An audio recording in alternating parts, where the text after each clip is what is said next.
Bonsoir à tous et bienvenue dans ce nouveau space. Comme vous avez pu le lire dans le titre, on va parler de Hossein Keita contre Pitbull, UFC Paris. Ah, j'étais pas prêt pour ça. Est-ce que Mendo, comme d'habitude, tu peux nous présenter le space du soir? Ouais, mon gars, tu l'as à peu près fait, hein. On va parler effectivement du combat qui nous a clairement attiré l'attention. J'étais pas prêt. On m'a annoncé la nouvelle. Il y a un salaud, un petit cachotier qui est dans le space qui m'a fait une grosse blague et qui m'a annoncé cette nouvelle. Hossein Keita, ancien champion, double champion d'Octagone, qui va faire ses grands débuts à l'UFC, des débuts tant attendus contre Patricio Pitbull, un autre ancien double champion, un GOAT de la catégorie flyweight et lightweight au Bellator. Donc deux Feather, combats. Feather, Feather et lightweight. J'ai dit quoi? J'ai pas dit Phaser? T'as dit, t'as dit flyweight et lightweight. Ah pardon, Phaser. Excusez-moi. Et donc du coup, bah, ça va être un gros combat face à un numéro 11 pour Hossein Keita, un combat entre deux anciens doubles champions. Donc on va essayer de débattre de ce combat, on va l'analyser comme d'habitude, déterminer les forces et faiblesses des deux combattants, trouver un chemin de victoire pour l'un comme pour l'autre. On va essayer de faire preuve de parité. Et enfin, on va finir sur nos pronos. Ça va être un space qui va être assez intéressant, donc n'hésitez pas à lever la main si vous voulez prendre la parole. TFS, avant de commencer par toi, j'aimerais juste commencer par le salopard qui m'a fait la blague, mon gars sur Turco. J'espère que tu vas bien. Ouais, frérot, ça va très très bien en ce moment. Très Ah très bien, ouais, et toi? ça va Et super. vous? Je veux juste te poser une question si c'est pas trop indiscret. Toi et Ouais. moi, on en parle en privé depuis pas mal de temps. On sait que toi et tout l'écosystème de Los Enqueta, vous avez travaillé d'arrache-pied pour pouvoir avoir cette signature à l'UFC. Est-ce que tu Mhm. peux nous dire, sans trop en dire si jamais tu fais un documentaire sur ça, mais combien de temps ça vous a pris et comment ça, enfin, est-ce que ce fut des négociations plus ou moins difficiles? Parce qu'on sait que l'UFC aujourd'hui, bah, pour entrer à l'UFC, il faut un certain statut, surtout pour les Américains, hein, faut un gros statut, il faut être connu là-bas. Hossein Keita, il est connu dans la sphère MMA pour les vrais aficionados comme nous sommes. Mais pour les combats, enfin pour les fans américains, vu que ce sont eux qui payent les pay-per-view majoritairement, ils ne connaissent pas forcément Hossein Keita. Est-ce que c'était quoi les leviers pour la signature? Est-ce que vous avez eu des difficultés vraiment sportives pour arriver à cette signature? Bah écoute, déjà, comme tu as pu le voir, enfin comme tout le monde a pu le voir, il commence direct face à un top 11. Mhm, Ce qui montre quand même du respect qu'ils ont eu envers Keita. mhm, Ça veut dire que malgré qu'on pense qu'il n'est pas si connu que ça en Amérique, je pense que les connaisseurs en Amérique doivent quand même le connaître parce que honnêtement, que ce soit au niveau du contrat ou de l'adversaire, bah, il a été grave, grave respecté. Ça veut dire, même moi, étant proche de Keita, je ne m'attendais pas à une aussi belle offre de l'UFC. Ça veut dire on a vraiment été, enfin, il a été respecté de A à Z, quoi. Que ce soit l'adversaire, les conditions, il a été super respecté. Je pense que même lui s'y attendait pas. En vrai de vrai, c'était un peu, enfin, c'était ce qu'on espérait, ce qu'il espérait. Quand tu interview, il a toujours dit qu'il aimerait bien commencer. Mais c'est, tu sais, C'est-à-dire que vous avez imaginé à avoir un contrat classique ou genre peut-être pas forcément classique parce que ça reste quand même quelqu'un qui a un statut au niveau européen, il fait partie des top prospects. Là, désolé, je fais tomber quelque chose. Il fait partie quand même des top prospects dans ces deux divisions. Est-ce que vous attendez du coup à un contrat plus ou moins standard plus? Là, tu m'as dit que vous avez eu quand même plus que ce que vous attendez. Euh, Turco, je crois qu'il est connecté. Tu nous entends, Turco? Ah, au moment où on pose les questions qui commencent à être un peu importants, ah, ça déconnecte. Bon, c'est pas grave. Il reviendra, Turco. Bon, c'est Moi, pas je grave. suis là, moi, si tu veux me poser, Ouais, tu veux me poser une question. ouais. On va commencer le débat, puis quand Turco va revenir, on va le reprendre. Juste, je vais commencer avec TFS, puis ensuite les autres interviendront. Mais je suis obligé de commencer par ça, TFS, parce qu'on avait quand même débattu de l'UFC Paris en étant pas trop C'est hypé. bon, il est là. Il est là, Ah, Mendo. allô? ouais. Yeah, Turco, t'es dans une grotte ou quoi? Ouais. Non, excusez-moi, c'est parce qu'en fait, on sort de la maison là. J'avais oublié qu'il y avait le space aujourd'hui, mais contrat, on est vraiment sur un gros contrat, pas basique du tout, gros contrat même. Ok, donc ils ont vraiment respecté que ce soit sportivement et financièrement. C'est ça. Ok. Et c'était quoi les leviers pour avoir justement ce contrat? Parce que j'imagine que vous l'avez négocié, même si vous attendiez à quelque chose de moins onéreux. C'était quoi les leviers pour pouvoir le mettre en avant, hormis le fait qu'effectivement, bah, ça reste quand même un ancien double champion d'une organisation majeure en Europe? Après, honnêtement, moi là dans le space aujourd'hui, si c'est possible de plus parler en tant que MMA Time et donner mes pronos sur le combat, tout ça, que de parler contrat, tout ça, Non, non, t'inquiète, non, toutes t'inquiète, les informations. non, Je non, on sais va pas certaines tout choses, je dire, sais mais pas ce que c'est je peux dire, ce que je peux pas dire. Ça veut dire, tu sais, je suis dans une, comme vous savez, bah, d'un côté, je suis média page entre guillemets, d'un côté, je suis hyper proche de lui. Du coup, la ligne entre ce que je peux dire, ne pas dire, ce qui peut sortir, ne pas sortir, parfois oui, elle est oui, assez bien sûr, floue. bien sûr, J'ai pas bien envie de faire sûr. des bourdes en live, surtout qu'il est à côté de moi. Ça veut dire que ça peut vite partir une patate. Hein, je dois faire belle à ce que je dis. Donc, si aujourd'hui je peux me contenter d'être MMA Time, ça serait pas mal. Eh, s'il est à côté de Non. toi, dis-lui qu'il nous passe le CLM au moins. On fait un space sur Bah, lui. Wesh, les gars. CLM Ouais, Hossein, Lausanne. Félicitations. Ouais, c'est Merci, Lausanne, merci, merci. félicitations. Et grosse force. Merci. félicitations. Grosse force, mon gars. Hey, Baba Yaga, Ouais, mon fais ref. le poids, fais le poids. Si Pitbull vient pas, ça sera à toi. Fais le poids déjà, toi. Je suis en train, là, je suis en train de cuter. Ah ouais, menteur, t'es en train de manger, toi. Toi et tout C'est la comme vérité. tu vois. Je te connais, toi, vas-y. Ouais. Grosse force. Force, mon gars. c'est gentil. Bon, vas-y, on va commencer le petit débat. Je commence déjà avec toi, TFS, puis ensuite, bah, Turco, ça sera aussi intéressant de t'avoir parce que c'est une question aussi qui peut te concerner, vu que tu as été quelqu'un qui n'était pas du tout hypé par l'UFC Paris. Mais on n'avait pas tous été hypés par l'UFC Paris. On a eu coup sur coup Benoît Saint-Denis contre Rofi. Là, on a Keita contre Pitbull. Est-ce que du coup, ces deux annonces qui arrivent coup sur coup, te hype de plus en plus? Parce que moi, en ce qui me concerne, j'en ai parlé un petit peu sur Twitter, j'étais pas hypé. Et finalement, avec ces deux annonces, bah, je suis ultra hypé et limite, je regrette de ne pas avoir pris mes places. Écoute, on m'a invité à l'UFC Paris il y a quelques jours. On m'a appelé, on m'a dit, ouais, je t'invite. Il y a une place catégorie 1. J'ai dit non. Ensuite, j'ai vu l'annonce Keita. En plus, on en parlait la semaine dernière, je crois, ou il y a 2 semaines, où je disais on a attendu potentiellement une signature de Lawson Keita. Là, ça m'aurait hypé encore plus. Et boum, ça tombe. Donc la place, elle est plus dispo. Je suis deg. C'est pas grave. On va rester là. Mais ouais, non, je suis hypé. Beaucoup plus hypé. Je m'attendais pas à un tel fight. Je m'attendais pas à Pitbull direct. Pitbull, parce que Pitbull, aux États-Unis, c'est quelqu'un. C'est vraiment. Ah, Je c'est vais pas. quelqu'un. Est-ce que je peux dire c'est une star? Oui, quand même. C'est vraiment l'équivalent de Michael Chandler. Littéralement, c'est la même chose. Hein. Chandler et Pitbull, c'est les mêmes bougs. Chandler, il a éteint le ref. Patricio, là, il a rééteint Chandler. Enfin, c'est les mêmes physiques. Enfin, voilà, c'est un peu la même chose. Même Pitbull a la même plus grosse carrière. C'est peut-être le plus grand champion de l'histoire du Bellator. C'est le Hein, GOAT. C'est le GOAT du Bellator. Je suis voilà, pas donc ouvert à la discussion. 3 fois champion feather, il est champion lightweight. En plus, il a eu les 2 belts en même temps, si je dis pas de bêtises. Donc, bref, Pitbull, c'est un monstre. Et là, si tu fais Fight Matrix, t'as un Lawson qui est 23 et t'as un Pitbull qui est 9e. Donc, en vrai, c'est un gros fight. Tu vois, donc, ouais, ça me hype parce que je m'attendais pas à ce que déjà il arrive à l'UFC Paris. Et en plus, contre Pitbull, ça veut dire que vraiment il le respecte. Vraiment, il le respecte. Je suis étonné, moi, de quoi? Que Pitbull ait accepté ce combat.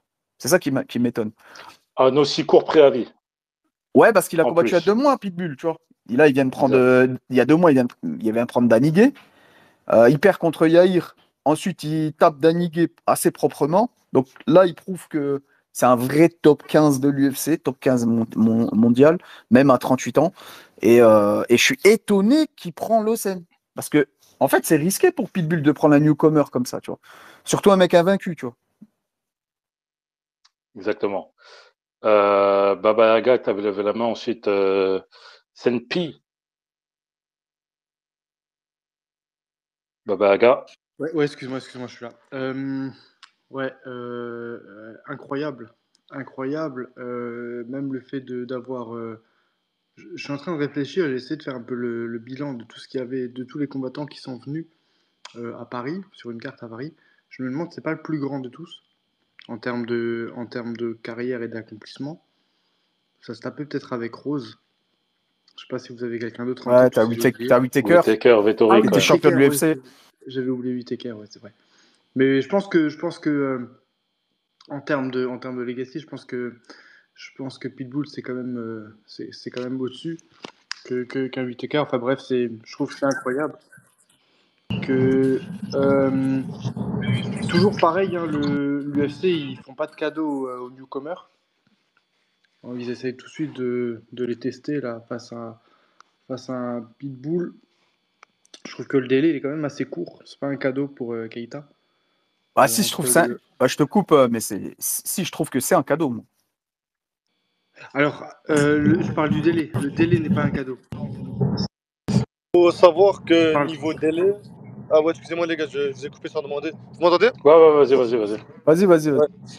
Niveau délai, c'est pas un cadeau dans le sens où le fight de base devait se faire à Abu Dhabi ou Rio. Ça veut dire que même pour Locini, niveau du poids, c'est vrai que ça aurait plus arrangé Abu Dhabi ou Rio.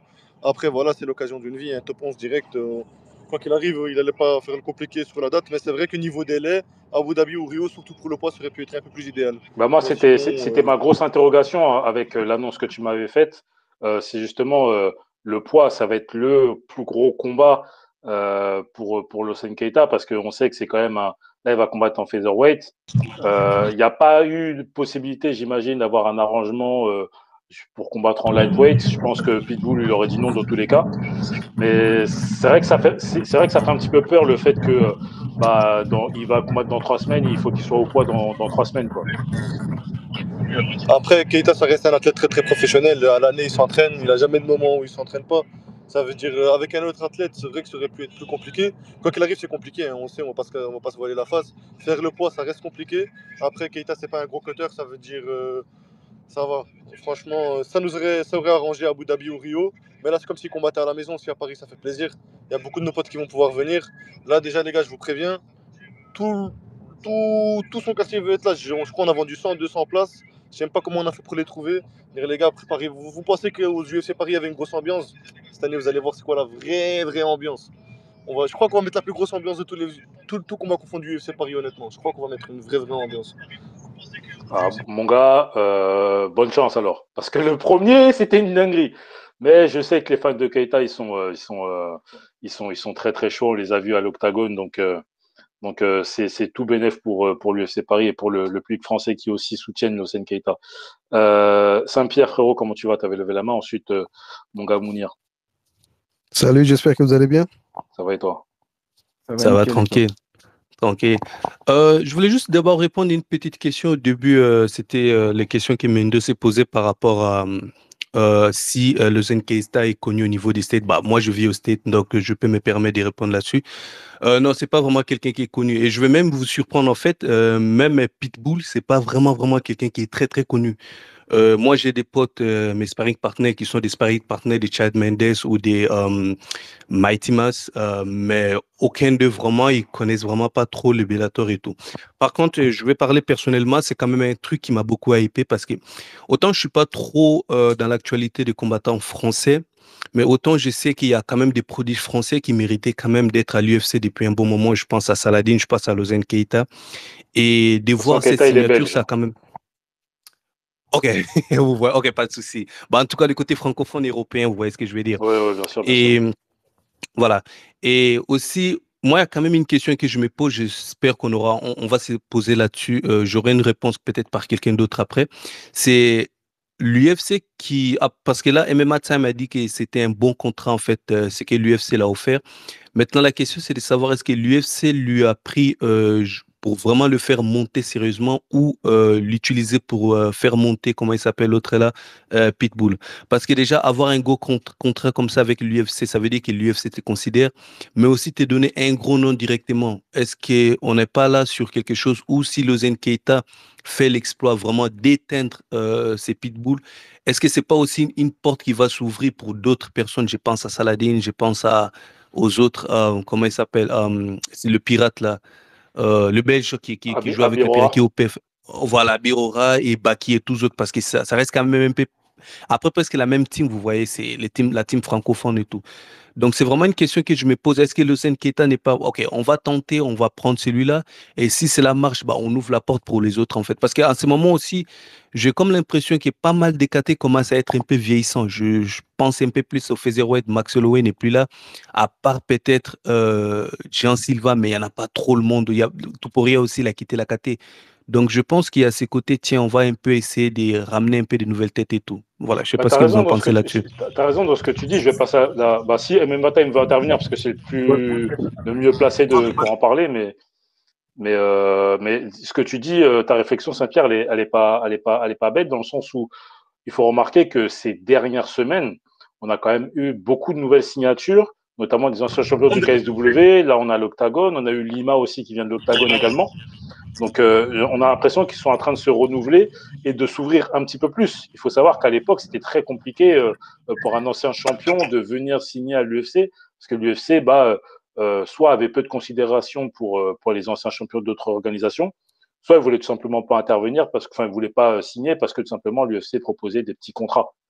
Donc, Après, les gars, si je peux me permettre, c'est vas-y. pas forcément toujours l'UFC qui propose des petits contrats. Maintenant, voilà, pour avoir été un peu dans les insides, si vous voyez les offres que le PFL fait, les gars, franchement, vous savez, moi, bah, tout le monde sait que j'ai toujours voulu que Keita signe à l'UFC. Je suis tellement heureux, je suis très, très, très heureux pour mon gars.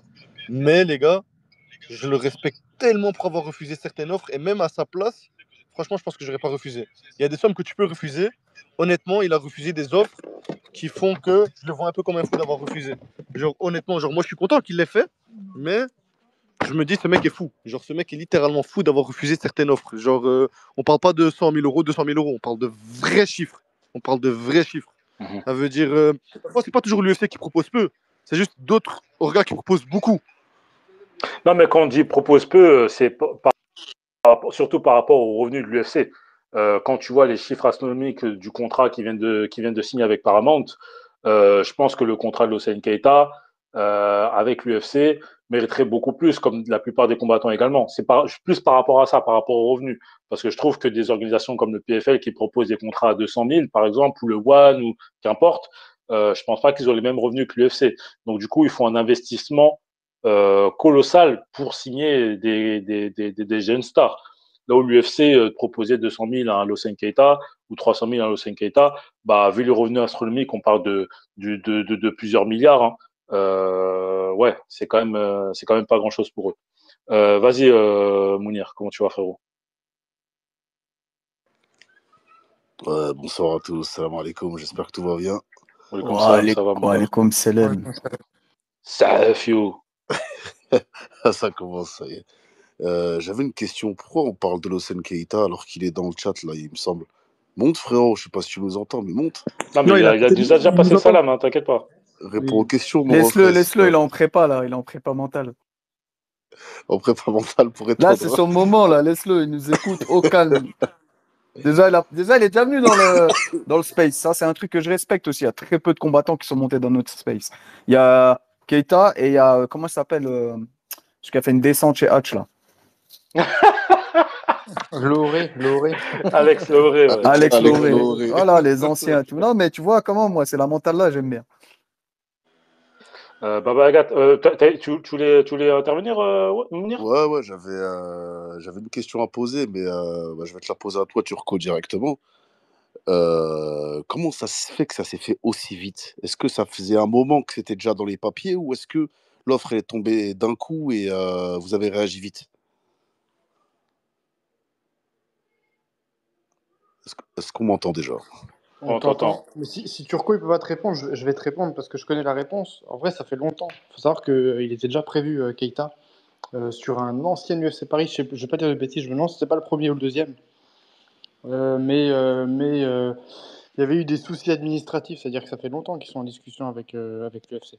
Ouais. Et son contrat, il s'est fini avec l'Octagone ou c'est lui qui l'a résilié? Non, il avait des clauses de contrat. Ah, des clauses de départ pour l'UFC, un peu comme ce que Lopez faisait avec les gars du Ares, là. Ouais, après, l'Océanique, comme ça fait déjà plusieurs fois que l'UFC est venu toquer à la porte. Et c'était quoi qui pêchait jusque-là? Bah, Qu'est-ce franchement, qui... il y a eu plusieurs fois des raisons différentes. Il y a eu le financier, il y a eu d'autres choses. Ça dépendait des moments, en fait. Mais là, c'était le timing parfait. Franchement, là, le timing, il était parfait. Il n'y avait plus rien à faire à l'octagone. Niveau argent, bah, il a quand même assez bien sécurisé en gagnant le tournoi à 1 million. Niveau sportif, je crois que c'était vraiment le moment d'aller se tester contre les meilleurs. Vous me direz si je me trompe, hein, mais un mec qui est top 23 featherweight hors UFC, ça n'arrive pas tous les jours. Ça veut dire que sur Après, le côté. après, il y a un constat qui a été fait. Moi, je partage l'exact opposé. Il y a un frérot là, qui disait tout à l'heure que Keita, c'était de la chair à canon envoyée pour faire briller Pitbull. Moi, c'est tout l'inverse que je suis en train de voir, en fait. Ah oui, Qui a oui, dit Je pense ça? que Pitbull, il est envoyé pour se faire éteindre et que Lawson, il Non, prenne une en lumière. fait, moi, je pense que dans ce genre de choses, c'est plus du gagnant-gagnant. Alors, effectivement, je pense que l'UFC a tout intérêt à ce que Keita gagne, parce que c'est quand même quelqu'un. Si on prend, si on fait une petite analogie rapide, Keita, c'est quelqu'un qui est divertissant dans la cage. Je dis pas que Pitbull ne l'est pas, mais il ne l'est plus. On va pas se mentir. Si on regarde ses dernières performances, on va en reparler tout à l'heure. C'est un petit peu moins divertissant qu'à une certaine époque.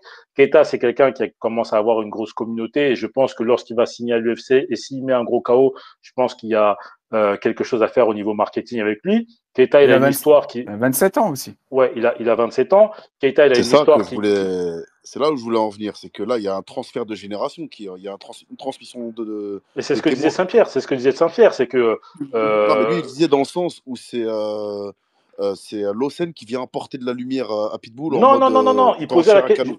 Il posait la question, est-ce que c'est Lawson Keita qui va bénéficier du coup de ce match-up et donc du coup devenir une star en mettant fin, entre guillemets, à Pitbull, ou le contraire. Mais en fait, dans tous les cas, l'UFC, c'est du gagnant-gagnant parce que soit bah, il relance une hype Pitbull, il y avait quand même une hype avec Yair, mais elle s'est éteinte avec la prestation de Yair Rodriguez, ou bah, dans le cas, bah, il y a une nouvelle star qui arrive, et comme je disais tout à l'heure avec ma petite analogie, bah, Keita, il y a des choses à dire, il y a à faire sur lui, il y a des choses à monter, à marketer, et quelqu'un comme Keita, c'est quelqu'un qui est divertissant dans la cage, et en plus de ça, contrairement à Pitbull, c'est quelqu'un qui parle anglais. Donc, Bah, moi, je pense que Keita, s'il fait une grosse performance, s'il va chercher le finish, les gars, Pitbull, il a affronté Yair, il s'est pas fait finir. Dan Ige, qui est un top 15. J'ai l'impression que depuis que je suis né, Dan Ige, il est top 15. Ça veut dire, en fait, la Pitbull, c'est pas l'ancien qui est sur 4 défaites d'affilée. Et vas-y, on lui envoie le jeune pour le tabasser pour que le jeune rentre dans le classement. Pas comme avec Paddy qui a affronté que des mecs sur des défaites. Il a quand même battu Dan Ige, qui est quelqu'un de très legit, qui est le gatekeeper du top 15. Quoi. Dan Ige, c'est legit. Il a fait un combat, enfin, je vais pas dire serré contre Yair, mais bon, il s'est pas fait marcher dessus par Yair. Pitbull, il est là encore. Pitbull, c'est pas l'ancien qui sort de 14 défaites. Ça veut dire, si là, Keita le finit, Pitbull, il a pris un seul vrai KO en carrière. Il a 2 défaites par KO, c'est une blessure et un vrai KO. Si Keita vient, il l'éteint, les gars, en Amérique, ils vont respecter Keita. Et c'est vraiment, pour moi, là, en fait, les deux ont à gagner. Dans le sens où Pitbull, il peut prouver son statut de bon, les gars. C'est vrai que face à Yeri, j'ai fait un combat moins bon, mais j'ai battu Igué et j'ai rapporté le prospect là que tout le monde considère comme le prospect qui arrive, je le bats. Et Keita, il peut montrer que frère, c'est moi la nouvelle génération. Même des mecs expérimentés comme Yair n'ont pas fini, moi je viens, je le finis. Ça veut dire en vrai, chacun ont Pour leur moi, pour chose à moi, gagner. pour moi Mais c'est vrai que Lotini a plus à gagner pour moi. Dans mon livre, ah oui. une victoire face à Pitbull, c'est beaucoup plus important pour Lotini. et Pour moi, aujourd'hui, c'est Lotini. l'UFC aussi, Turco, parce qu'ils sont en manque de stars. Et donc, si, comme tu l'as Ouais, dit, tout se passe comme prévu pour le 5 Keita qui met un gros KO, tout en sachant que Keita, partout où il est passé, c'est quand même quelqu'un de très divertissant, que ce soit en conférence de presse, que ce soit au micro, que ce soit dans des interviews données par l'Octagone à l'époque. C'est quand même quelqu'un avec qui on a de la matière à faire, à faire du gros marketing. Pour moi, l'UFC est en manque de stars et Lawson Keita peut devenir une vraie star. ah, mais moi, ça, je l'ai En tout cas, toujours une dit, bonne hein, alternative. même si tu enlèves le facteur que c'est mon ami, moi, je pense qu'il a vraiment le full package. Comme vous avez dit, il parle anglais, ses combats parlent pour lui-même, il a des skills au micro, et surtout, j'ai envie de mettre un point en avant comme que TFS a dit. C'est un gars, il reste vraiment fort lui-même et les gens, on sait qu'ils apprécient ça. C'est pour ça qu'à l'Octagone, il était autant aimé du public. C'est un gars qui reste toujours lui-même. C'est-à-dire s'il peut venir dans un space, parler 5-10 minutes, s'il peut répondre à un fan, s'il peut des trucs. En vrai, les gens, ça leur fait plaisir. Pour moi, il a vraiment le full package pour aller vraiment devenir une vraie star à l'UFC. Déjà, je sais pas si vous avez vu les chiffres que son annonce a fait. On a fait presque 1 million de vues sur Instagram, sur Twitter, ça a explosé. Des Américains. Moi, je savais pas qu'il avait quand même autant de gens qui le suivent en Amérique. Plein d'Américains qui était là, It's finally time, si ça, si ça. Je pense que vraiment, si la performance suit, que le call-out au micro, je sais pas maintenant qui veut call-out, je sais même pas s'il y aura un call-out, mais si au micro ça suit, pour moi ça va être le début d'une nouvelle ère. Il va S'il passer de peut. tout temps. S'il peut placer Abdul au passage, ça nous arrange, t'as vu. Juste, je voulais dire un truc, moi, sur le fait que, en fait, Mister Saint, il disait un truc au début, sur le fait que maintenant, l'UFC cherche beaucoup de combattants un peu partout et beaucoup plus ouverts. Il y a un facteur aussi, si ça se fait réellement, le rachat là, avec Paramount, c'est qu'il y a plus et qu'il y a plus de pay-per-view, ils vont derrière devoir essayer en fait de vendre du flux. Et vous savez très bien que le diffuseur principal a énormément d'impact sur le choix de l'organisation. Donc ça veut dire qu'ils vont devoir s'ouvrir beaucoup plus à l'Europe pour pouvoir vendre des flux et essayer justement de générer de l'argent. Donc en fait, le modèle de l'UFC au niveau du recrutement des combattants, il va changer. Et moi, je pense qu'ils sont en train d'amorcer ça et qu'il risque d'y avoir beaucoup plus de combattants européens à l'UFC, surtout des mecs avec du buzz qui pourraient justement faire en sorte que, qu'il y ait des parts de marché sur la revente du flux. Bah, pas que européen, parce que je pense que là, le Ouais, je parlais contrat. européen parce que chez nous, Oui, c'était très oui, oui, fermé. oui, non, mais Jusqu'à bien maintenant, sûr, c'était beaucoup plus. mais je te rejoins et j'en avais parlé, moi, dans mes réseaux personnels, c'est que, alors, petit aparté sur le contrat Paramount, parce que c'est quand même important d'en parler, et je pense que ce que dit Baba Aga, c'est pas faux.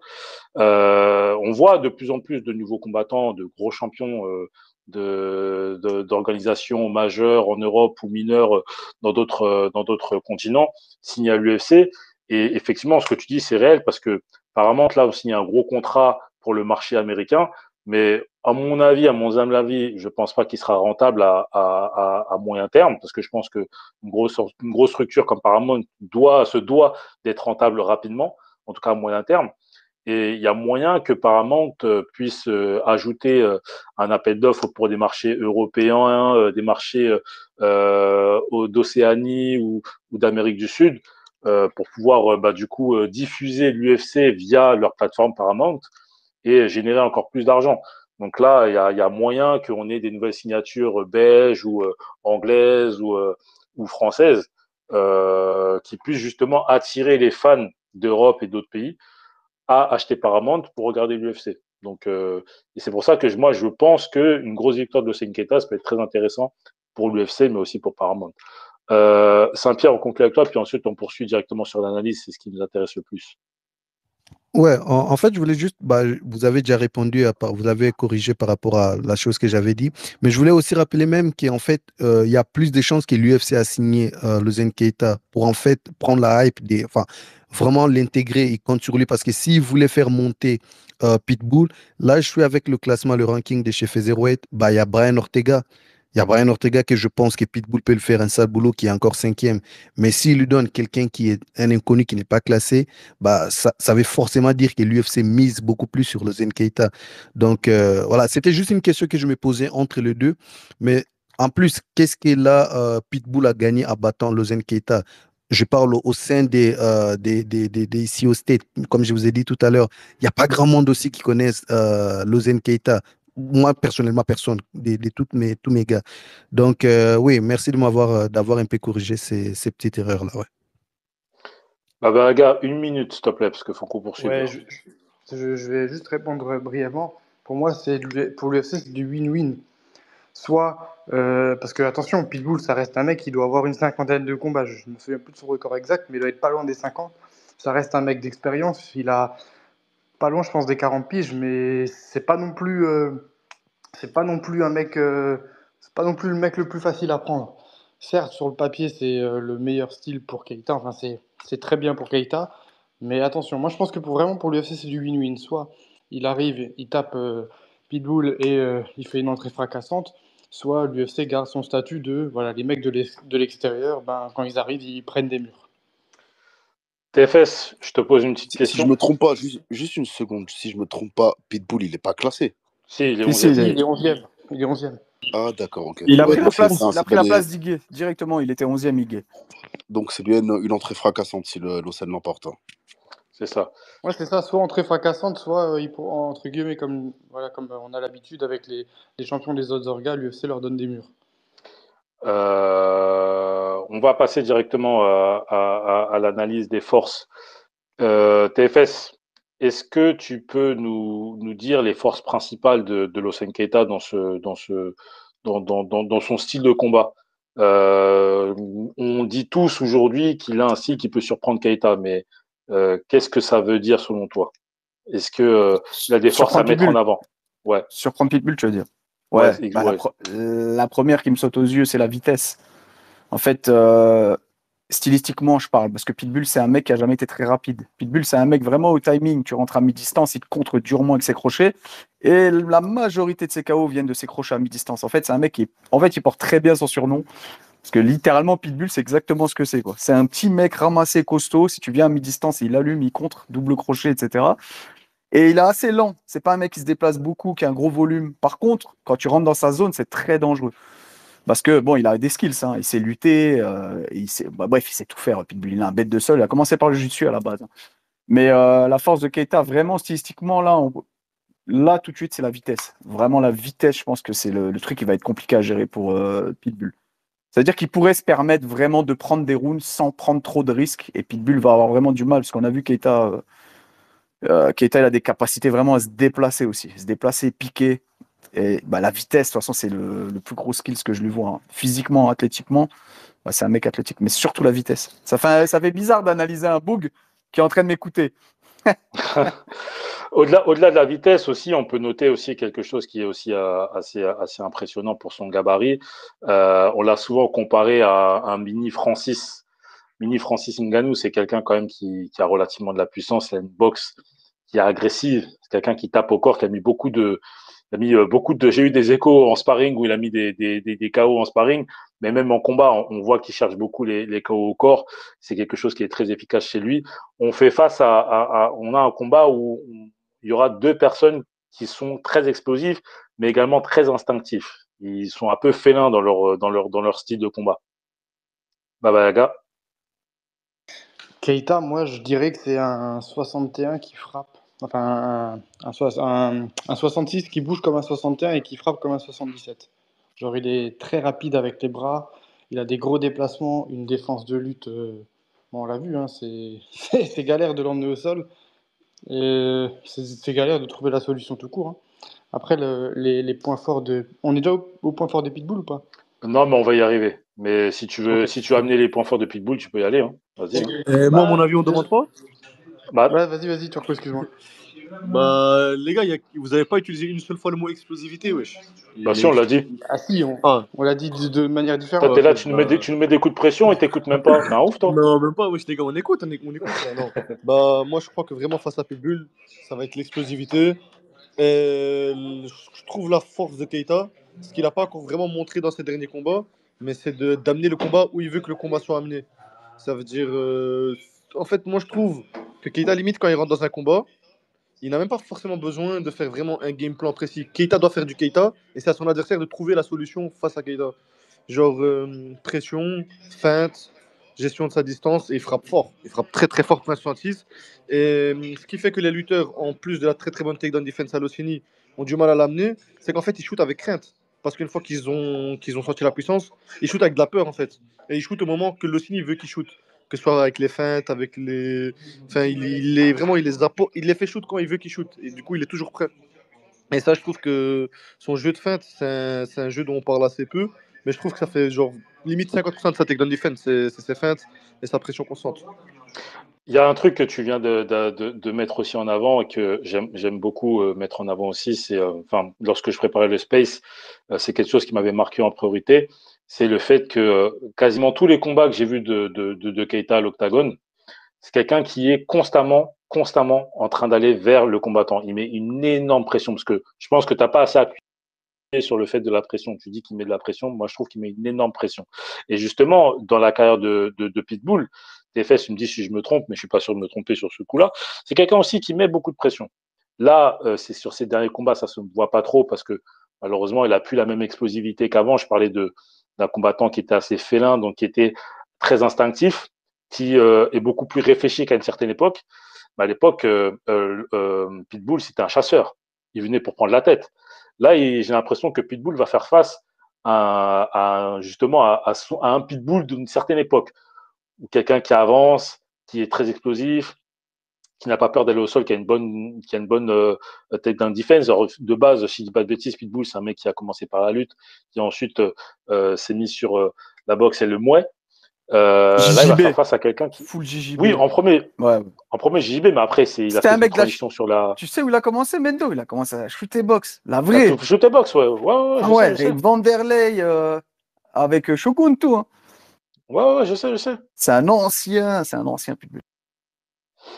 Mais donc, du coup, oui, ce côté énorme pression, je trouve que ça va être quelque chose d'assez nouveau pour Pitbull, du coup, Moi, de faire face à un mec qui. Ouais, je suis d'accord avec toi. Alors, avant, il chassait beaucoup plus. Aujourd'hui, Oui, bien sûr. il est plus attentiste. Par contre, c'est compliqué de le faire reculer. Et s'il sent que tu le fais reculer, avec, comme il disait MMA Time, le jeu de feinte, c'est vrai qu'il y a un gros jeu de feinte chez le Zen. Attention, il lutte beaucoup à l'ouvert. C'est-à-dire, il aime bien aller chercher le double ou le single Pitbull. Il lutte Ouais, mais il est prévisible, je trouve. Ouais, Je trouve qu'il est prévisible dans ses amenés. Ah, Mais il les fait très, très bien. Ah oui, parce que par Non, mais- exemple, si tu regardes son combat contre Higuet, il chope assez facilement le single, assez facilement le double. Ouais, mais même Yair Rodriguez, sur les fins des rounds, à chaque fois, il l'a amené au sol avec sa single. Mais en fait, ce que je dis, c'est pas qu'il. Je trouve, je suis pas l'expert en lutte ou quoi que ce soit d'autre au niveau du sol, mais ses amenés au sol sont téléphonés, mais il les fait tellement bien que, bah, en fait, il y a. C'est du timing. C'est exactement. Mais ça, c'est l'expérience. Mais je trouve pas, je suis pas d'accord avec toi, Mendo. Je trouve pas si téléphoné que ça, hein, salut. En fait, Pitbull, il a le bon vieux style à l'ancienne. Ça veut dire qu'il boxe dur avec toi. Et à un moment, tu vas boxer dur avec lui. Et hop, il lutte. Il change de niveau direct. Il change de niveau très vite. Et il a une lutte très basique, mais très solide. Et comme il est très ramassé petit, parce que là, il faut qu'on en parle aussi. C'est une tentacule, le Zen devant lui. Tu vois, là, c'est pas Paradiser. Hein. Là, il fait 1m68 Pitbull. Et encore, je dis 1m68, c'est les données topologiques, elles sont toujours bizarres. Et il est vraiment petit. Et les gars, pour son takedown, t'inquiète, je vais allumer le Sharingan.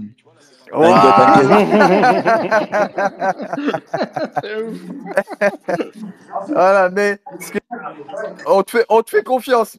Mais laisse-moi, s'il te plaît, j'analyse, s'il te plaît. Laisse-moi analyser jusqu'au bout. En fait, Pitbull, c'est quoi le bail? C'est qu'il est tellement petit, costaud, ramassé, parce que c'est vraiment un bout de bois. Tu vois. C'est que dès qu'il rentre, il est chiant à défendre, en fait, parce qu'il peut lutter à l'ouvert, parce qu'il est tout petit, en fait. C'est un peu comme un Chandler. Dès qu'il vient t'accrocher, tu vois, c'est compliqué de le guillotiner, c'est compliqué de mettre de l'overhook, c'est compliqué de mettre de l'underhook parce qu'il est petit ramassé. Donc, faut vraiment pas le laisser rentrer en fait, ou faut le punir directement. Après, il connaît son boulot, le Zen. Mais ouais, attention, faut pas oublier un truc, c'est que Pitbull, il s'est mixé. Et je pense que, pour revenir à ce que tu disais, que Pitbull, c'est plus vraiment le mec qui chasse, c'est plus un mec attentiste qui a baissé encore plus son volume. C'est que je pense que devant le Zen, comme ça va très vite, il va jouer de l'expérience et il va jouer du timing. Ça veut dire, il va voir que le Zen veut l'allumer et qu'il a du mal à le contrer quand l'Océan rentre. Parce qu'il va rentrer, l'Océan, je pense qu'il va pas faire des longues combinaisons et risquer de se prendre une overhand. Parce que c'est ce qui fait Pitbull. Dès que tu rentres, tu joues de la vitesse, boum, il met un crochet sec. Il a une bonne overhand au-dessus du jab. Il contre bien directement. Il va envoyer 2 crochets secs. Et l'Océan, il va jouer de sa vitesse. Rentrer, sortir, rentrer, sortir. Et je pense qu'à un moment, enfin, dès le début, ça va être dans sa tête, dans la stratégie, c'est qu'il faut casser le rythme de l'Océan en mixant avec de la lutte. Je pense, hein, parce que si vraiment il arrive en mode ego, non, striking, je vais t'attraper, je vais mettre la pression, je vais t'attraper, non, je pense qu'il va se faire punir. Saint-Pierre. Ouais, TFS, t'as cassé tout ce que je voulais dire. En fait, bon, c'est pas vraiment quelqu'un que j'ai regardé beaucoup. Je crois que j'ai regardé un seul de ce combat. Et j'avais vu quelque chose, voilà, comme le frérot avait dit, l'explosivité. C'est quelqu'un qui va très vite dans ses combos et tout. Et moi, la question que je me posais, c'était par rapport à son cardio. Je me disais, mais avec ces rythmes-là, parce qu'au début, vraiment, je ne vous pas me mentir, je pensais que c'était un bantam, en fait. Non, en fait, le mec, c'est un faiseur. Tu parles de qui? Le Zen, ouais. Ça, c'était il y a longtemps. Après, j'avais su il y a longtemps aussi que c'est un faiseur qui peut boxer, qui combat aussi chez les lightweight. Et donc là, je suis allé voir un peu sur Tapologie pour voir est-ce que ce mec, il a déjà fait des décisions avec un tel rythme. Et je vois qu'il a quand même des décisions qui est quelque chose de quand même bien.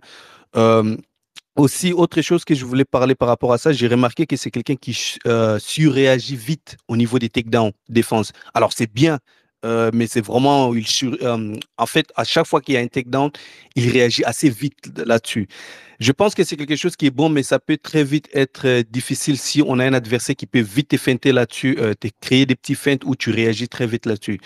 C'est quelqu'un qui est vraiment assez vif dans son esprit, Keita, quand il combat. Et il y avait quelqu'un qui avait parlé de Keita qui met la pression. Alors, Je vais rien retirer à Keita. Je pense qu'il a, voilà, son palmarès parle de lui-même. Mais ce que j'essaie de dire est que là, maintenant, c'est l'UFC, c'est un notebook, c'est quelqu'un qui a beaucoup d'expérience. Ça va quand même être très compliqué de dire, bon, voilà, je vais faire du Keita que je fais. Je crois que c'était au KSW. Je pense qu'il peut le faire, mais d'une autre façon intelligente, en fait. C'est-à-dire, bon, voilà, je vais rentrer, mais je vais pas trop prendre le risque de rester trop longtemps en anglaise avec lui.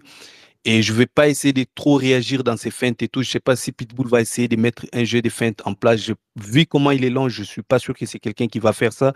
C'est quelqu'un qui va vraiment jouer sur le compte. Si Keita veut essayer de rentrer, il va essayer de le contrer. Maintenant, c'est à Keita de vraiment être très vite dans je m'engage et je désengage vite. Je m'engage et je désengage vite. Je mets les coups qui sont nécessaires à mettre, mais je ne prends pas beaucoup de risques. Je ne vais pas faire ce qui n'est pas à faire. Vraiment, c'est moi, mais vraiment le truc que je voulais vraiment le plus voir, c'était il a déjà eu des décisions. Là, je vois qu'il en a, il les a remportées, donc c'est déjà quelque chose de bien. Ça montre qu'il peut garder sa vitesse et son explosivité tout au long des rounds, en fait. Voilà. Je vais te répondre avant de donner la parole à Baba Yaga. Mais là, en fait, ce que tu essayais de savoir, c'est si effectivement, oui, il faisait face à l'adversité sur 3 rounds, s'il était capable de garder un rythme élevé sur 3 rounds. Et il y a une autre force que personne n'a dit, parce qu'effectivement, c'est que un 3 rounds, mais on se pose pas forcément la question, c'est le cardio de Keita. Parce que le cardio de Keita, je pense qu'il y a des combattants, des mecs qui pratiquent dans le space.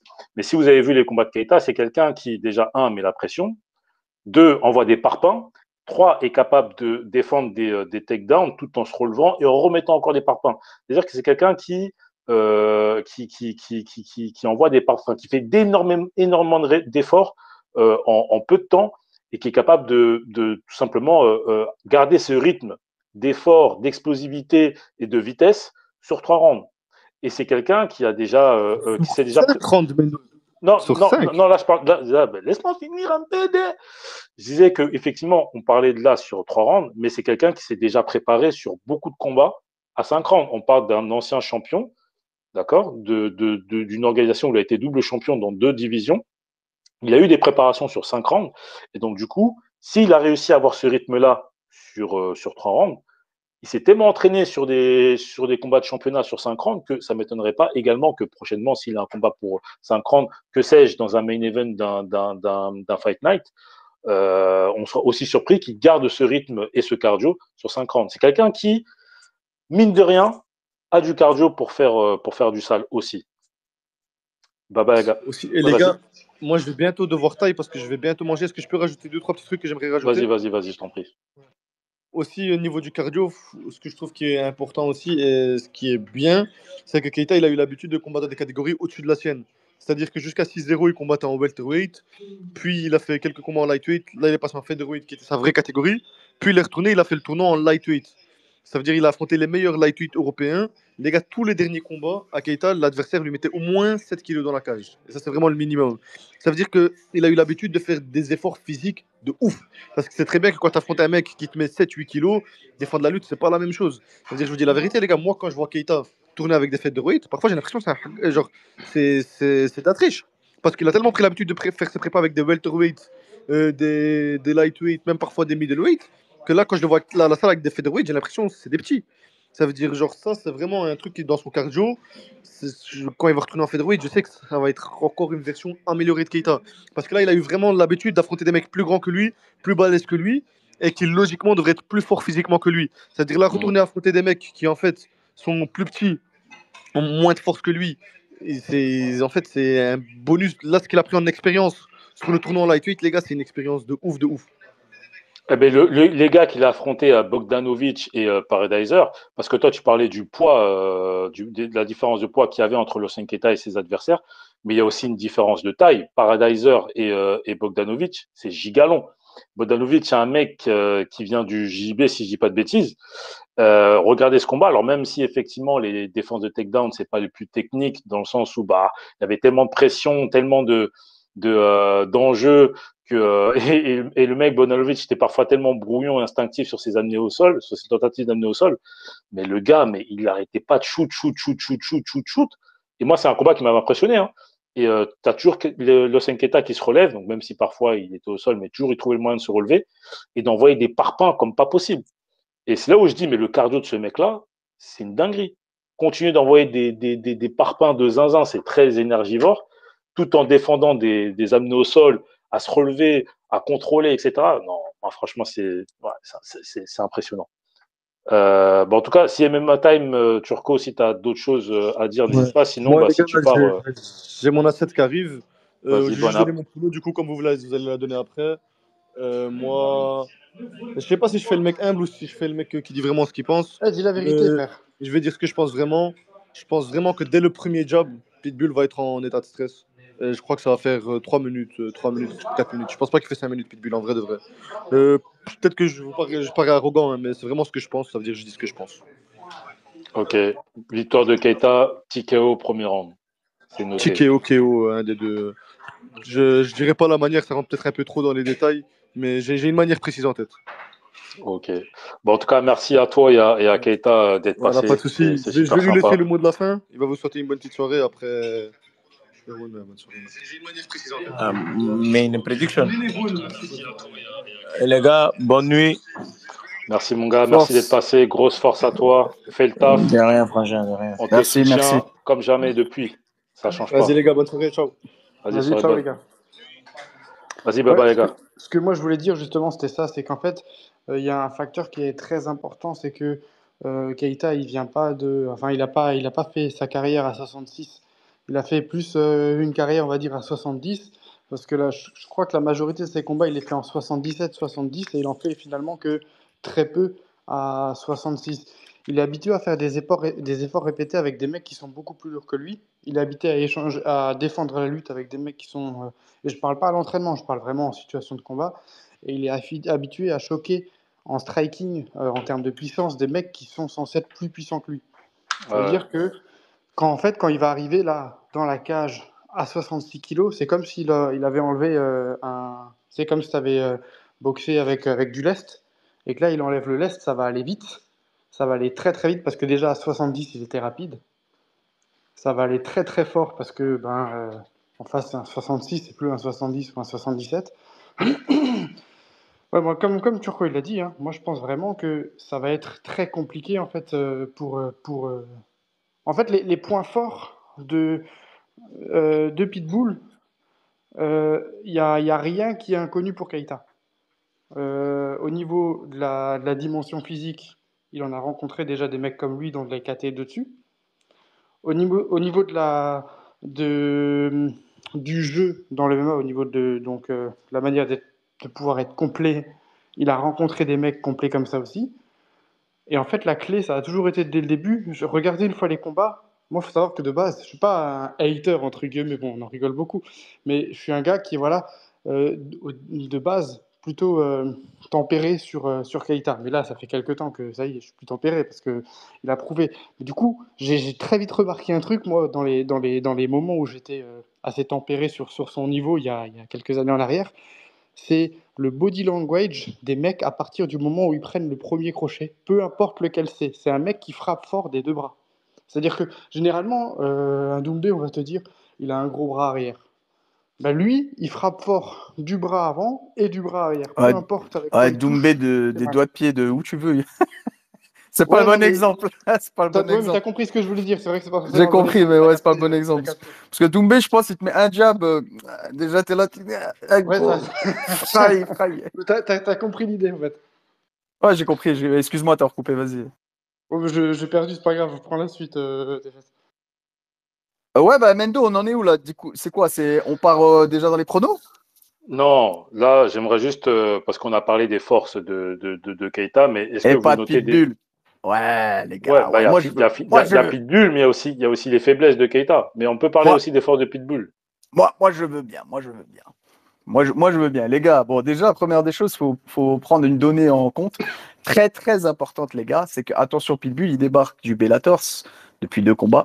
Mais c'est un gars, quand même, si tu regardes son palmarès, bon, quand on parle d'expérience, les gars, c'est un mec qui a battu Eddie Mackey. C'est un mec qui a battu Michael Chandler. Battu. Ouais, c'est pas le combat où la décision elle est très controversée contre Eddie McKee. Il y a une Je suis- revanche après. Non, et c'est quand il se fait guillotine, après, il y a une revanche. Ouais. Mais je suis d'accord. Ok. Je suis d'accord avec toi, c'est un combat très, très serré. Bref, il bat Eddie Mackey.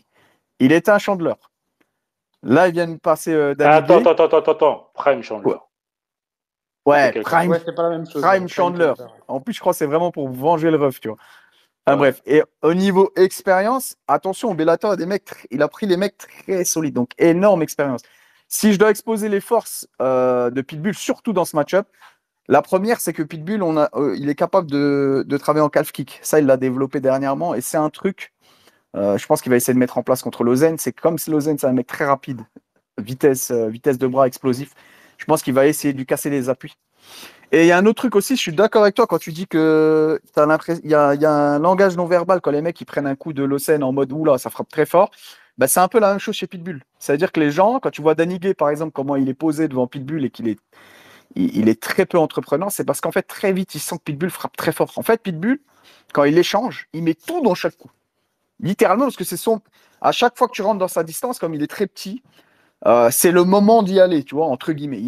C'est un mec vraiment sur la distance. Il n'y a qu'une distance où il est bon. C'est pas un mec qui travaille de loin. C'est vraiment la mi-distance en anglaise. Donc dès que tu t'approches, il envoie tout. Il passe tout la hanche, l'épaule dans les coups. Et c'est pareil, en fait.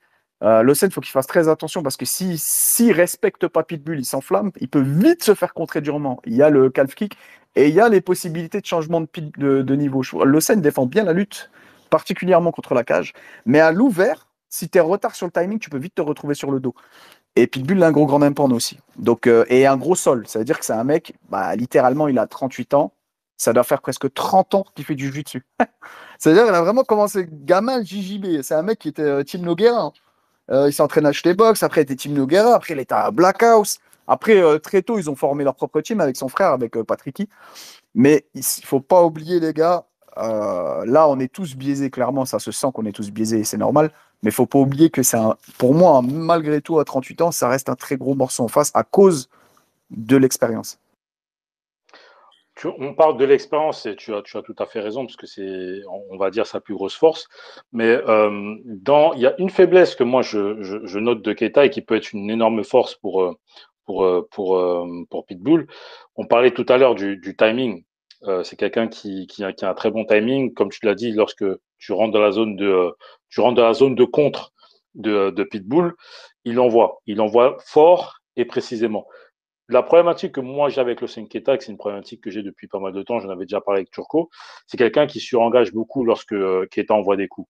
Et lorsqu'il envoie des coups, Keita, il est quand même relativement ouvert. C'est quelqu'un qui compte beaucoup sur son menton, qui a confiance en sa solidité, donc crédit à lui.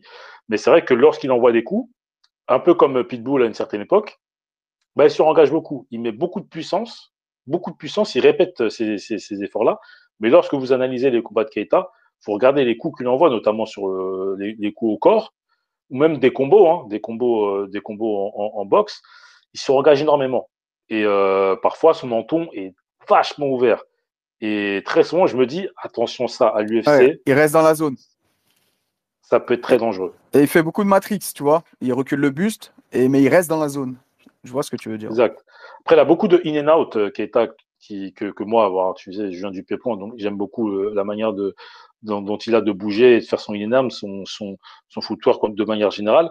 Mais voilà, moi, je trouve que s'il fait face à un sniper et Pitbull peut sniper, ça peut être très dangereux. Ouais, moi, je suis d'accord, surtout sur ce surengagement-là, surtout contre un mec comme Pitbull, mais il y a le fait qu'il n'y a personne pour l'instant qui a réussi et pourtant il a affronté des Il y a la bons. lutte, il y a la lutte, il y a la lutte, c'est surtout la lutte, les gars. En fait, sur le timing, Pitbull, c'est que tu crois il va t'allumer, hop, il faut un petit changement de niveau. Et il a 38 piges, il a adapté son jeu avec le temps. Et encore une fois, les calf kicks, par exemple, c'est pas un truc qu'il avait dans son game il y a 10 ans, tu vois. Donc les calf kicks, et il y a la lutte. Donc il a vraiment appris à progresser dans son jeu parce qu'aujourd'hui, il a 38 piges. Donc déjà que c'était pas un mec en volume, c'est toujours l'expérience, c'est ça, c'est intrinsèquement lié à ça, le fait de ne pas être rapide, mais d'avoir le bon timing, le bon choix au bon moment. Donc, dans la dynamique du combat, Lausanne, il avance. En fait, c'est ça le truc, c'est que je vois soit Lausanne, il l'éteint salement, soit Pitbull peut faire une décision foireuse, tu vois. Tu parlais de Kafki tout à l'heure. Keita a une blessure assez récente au niveau, Du tibia, au je niveau voulais du dire en tibia. plus. Moi, le Keita, c'est vrai que même si c'est quand même très très fort, lorsqu'il prend des calfs ou des lows, moi, ça me fait un petit peu peur. Et c'est pas quelqu'un qui. Alors, de temps en temps, il check, mais parfois c'est un peu difficile pour lui parce qu'il est tellement focus sur sa boxe et sur son in and out que bah, parfois il mange des calfs ou des low kicks. Moi, j'ai toujours cette crainte-là. Et Pitbull, Mais même. il a quand même très souvent la réponse en anglaise Oui, qui oui, fait que oui, les bien mecs sûr. arrêtent de calf après, tu vois. Oui, non, bien C'est-à-dire sûr. qu'il répond. Mais Pitbull, c'est un vicelard. Il te met un calf kick, Exactement. encore un calf kick. Du coup, tu veux rentrer dans la zone dès qu'il met du low kick. Et en fait, Et il boum, lutte. il envoie. Ouais. Ouais, oui, boum, il envoie double crochet. C'est un gros vicelard, Pitbull. En fait, c'est l'expérience. C'est ça, C'est l'expérience, l'expérience. c'est ce que je disais avant, 50 combats. Hein. Ça va pas blaguer. Hein. C'est ça. Il y a énormément de combats et 24 finishes en carrière. Donc, attention. Et ouais, pour moi, si Keita, en fait, il pique, vraiment, il touche, il ressort, il touche, il ressort. Il oblige Pitbull à faire l'erreur. Il peut le toucher durement, mais le truc d'arriver en mode full, je vais l'éteindre premier round, ça peut être dangereux. Parce que moi, ce qui m'étonne aussi, pour revenir au début du space, c'est que Pitbull a accepté ce fight. Parce que je pense pas qu'il est dans une position où il n'a pas le choix non plus. Après, C'est c'est un quelqu'un. ancien. Ouais, mais c'est quand même C'est un quelqu'un, ancien, c'est un Pitbull. mec qui refuse pas. Il refuse pas. Ouais, mais c'est quand même C'est quelqu'un, pas tu la vois ce que je veux mentale. dire. S'il accepte Lausanne, c'est peut-être qu'il se dit je vais venir à Paris et je pense qu'il pense avoir. Bah, c'est logique, mais peut-être qu'il pense que stylistiquement il a de quoi faire, tu vois, dans ce fight. Je pense que si tu proposes ce fight à un Yair ou un Daniguet, il refuse. Mais Pitbull, non, parce que justement, c'est un mec à l'ancienne. C'est un mec, je pense pas qu'il sait ce que ça veut dire non. Lui, juste, il signe le contrat. Peut-être même, il regarde pas le blaze. Ah, si, il regarde le blaze, mais ce qui est sûr, c'est que oui, ce que tu dis sur la mentalité du Boug à l'ancienne, oui, certainement. Après, on a le droit également de se dire que il a analysé qui était Hossein Keita et qu'il a analysé certaines choses qu'on vient de dire au niveau de ses faiblesses, les low calf kicks, le fait qu'il se surengage beaucoup, le fait que, bon, ça, pour moi, c'est un truc que j'avais noté, mais c'est pas un truc de ouf. Hossein Keita défend très bien les takedowns, les tentatives de takedown, se relève de manière assez impressionnante avec sa puissance, mais au niveau technique, c'est pas une dinguerie non plus. Mais après, comme j'ai envie de dire, franchement, t'as pas besoin de technique pour enfin, si tu peux avoir besoin de technique pour pouvoir te relever, mais ce mec est tellement puissant que vraiment, on rappelle tellement Francis Ngannou sur certains points où le mec, il a pas besoin d'une technique de zinzin, de zinzigno pour pouvoir se relever d'un takedown, quoi. Mais, Après, sur mais les derniers fights, il a montré de la technique quand même. Hein. ah oui, non, mais je dis pas le contraire. Mais Il y a même contre des vraies là, améliorations sur le grappling et sur la lutte défensive. ouais, ouais, non, mais bien sûr. Après, les améliorations, on les a vues à l'Octagone. Il va falloir les voir à l'UFC. C'est ça. Et encore une fois, pour pas essayer de faire le mec biaisé au coup aux caisses, on le dit assez souvent. Moi, je suis un gros fan du Rising, je suis un gros fan du One, mais tous les mecs qui sont venus, et même du Bellator à l'époque, qui sont venus de ces organisations pour aller à l'UFC, ils ont vu la diff. Ils ont vu la diff. Et ça, faudra faire attention à pas ce qu'ils soient surpris de ça, parce qu'effectivement, je vais pas vous dire fraud check parce que voilà, c'est un bien gros mot, mais quand tu vois je crois que c'était Toufik Moussaev qui était Oh là là là là contre là là. Rolbey. Oh là Toufik là là Moussaev, là. c'était quelqu'un, Oh là là, il m'a et le gars choqué, s'est Rolbey. fait tabasser comme pas possible. Non, mais Rolbey lui a fait un truc de. Mais il l'a amené Non, au il a sol, fait il un l'a viol. soumis comme un T'avais bébé. l'impression que il faisait pas le même Non, mais sport. c'est incroyable. Parce que Tofik, c'est vraiment un tueur. Il l'amène au sol. En plus, dans un domaine où tu vois pas Tofik se faire dominer. Il l'amène au sol, le contrôle, le soumet comme un bébé. Non, Rolbey, il m'a Et en plus, choqué. c'était short notice pour les deux, et c'était un combat rapidement mis en place. Il peut avoir alors, pas forcément des similitudes avec le combat entre Rolbey et Moussaev, mais voilà, tout ce que je veux dire, c'est qu'effectivement, on a vu les efforts, on a vu la progression, pardon, de Hossein Keita à l'octagone qui sont quand même remarquables, mais il faudra appliquer ces efforts, cette progression, pardon, je dis effort, faudra appliquer cette progression, montrer cette progression dans la Big League, en Coco Main. Et ça, c'est un autre boulot. Donc, si on simplifie, La place, elle est officielle, là, c'est Coco Main, c'est officiel? je pense que ça sera Coco Main. Hein. Ok, ok. Je pense. Si c'est pas Coco Main, si c'est pas Coco Main, ça devrait être C'est Main. Pitbull, hein. C'est Pitbull. Hein. Pour moi, c'est Comain. Hein. Ah, Ouais, c'est peut-être Pitbull. Comain, ouais, t'as raison. C'est Bah, je pense Pitbull. que Hein. ça arrangerait plus Nicolas Roth que ce soit Coco Main. C'est Ah ouais, ça permettrait de faire un break entre les fights. Ah, puis Pitbull, c'est quelqu'un. Gros. Il vient à Paris, déjà, c'est main carte obligatoire. Et ouais, mais après, devant, il y a quand même Ziam. Là, si je regarde, là, j'ai Tapologie devant moi. C'est entrée de main pour le moment. Après, ils sont pas toujours à jour Ouais, Topologie. ça sera mis à jour au dernier moment. Mais ouais, je pense que ça doit être main event, co-main event, pardon, excuse-moi. Donc, si on analyse un petit peu ce qu'on a dit, on a Keita qui, voilà, c'est la jeunesse, l'explosivité, le momentum, la puissance face à un Pitbull qui a l'expérience, qui est quand même solide, qui sait gagner les combats et même les rendre chiants s'il faut. Ce sont deux combattants qui, en tout cas dans leur historique, arrivent toujours à imposer leur style. Mais là, selon vous, qui des deux pourra, on va dire, imposer son style? C'est presque un prono là. Vas-y, je peux commencer, moi. Vas-y. Moi, franchement, je vois un KO froid, en fait, de Lausanne. Je vois vraiment un sale KO. Je vois Pitbull vraiment flat. Euh, Congelé. Non, vraiment, je vois Pitbull flat et je pense que ça peut venir d'un truc qu'on s'y attendait pas, genre un genou, un sale coude. Et Pitbull, là, comment tu as 2 mois, il bat Daniguet en mixant bien. Daniguet, je le trouve vraiment endormi sur les changements de niveau. Je le trouve pas assez actif sur le dos. Il est fort, hein, Daniguet, hein. Mais il y a un plafond de verre depuis un moment, depuis des années. Et je pense qu'il faut pas trop regarder les fights là. Yair qui redoutait un peu la puissance, mais quand il a commencé à développer son jeu de kick, on a même vu que Yair à un moment finit au-dessus aussi, au sol. Enfin bref.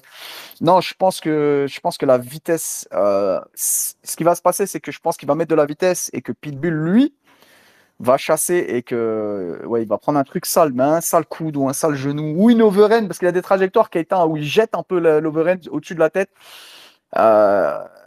Donc voilà, j'espère et je vois un KO, je dirais deuxième round moi, mais un sale KO, tu vois. Vas-y, Baba est là. Moi, je suis dans la même optique. Je vois un truc qui va se faire au deuxième round. Je vois Pitbull se faire frustrer dans le premier et toucher. Et Pitbull revenir sur un second en mode vénère à l'ancienne. C'est beaucoup moins stratégie.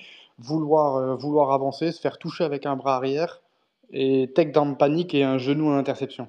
Je vois bien un truc comme ça et finish en ground and pound ou fini sur le genou à interception directement à voir. Saint-Pierre, selon toi, qui va imposer son style et gagner? Bah, Keita, hein. Keita.